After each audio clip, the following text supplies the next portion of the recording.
গোটেই ঘটনাটো মই দুনিৰ পৰা গৈ আছিলোঁ বজাৰ কৰি। তাৰপিছত আপোনাৰ এই দুনি ভিউ ৰাস্তাত নাৰায়ণ ডেকাৰ ঘৰ পাৰ হৈ উঠি মোক গাড়ী এখনে ৰাখিলে, এল্ট' এখনে ৰাখি উঠি সুধিলে, ছাৰ এইটো এড্ৰেছ ক'ব নেকি? তাৰপিছত মই এড্ৰেছটো ক'বৰ কাৰণে গাড়ীখন ৰাখিলোঁ।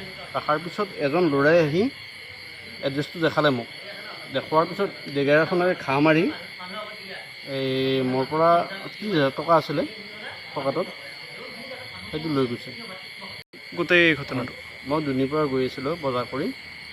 তাৰপিছত আপোনাৰ এই দুনি ভিউ ৰাস্তাত নাৰায়ণ ডেকাৰ ঘৰ পাৰ হৈ উঠি মোক গাড়ী এখনে ৰাখিলে, এল্ট' এখনে ৰাখি উঠি সুধিলে, ছাৰ এইটো এড্ৰেছ ক'ব নেকি?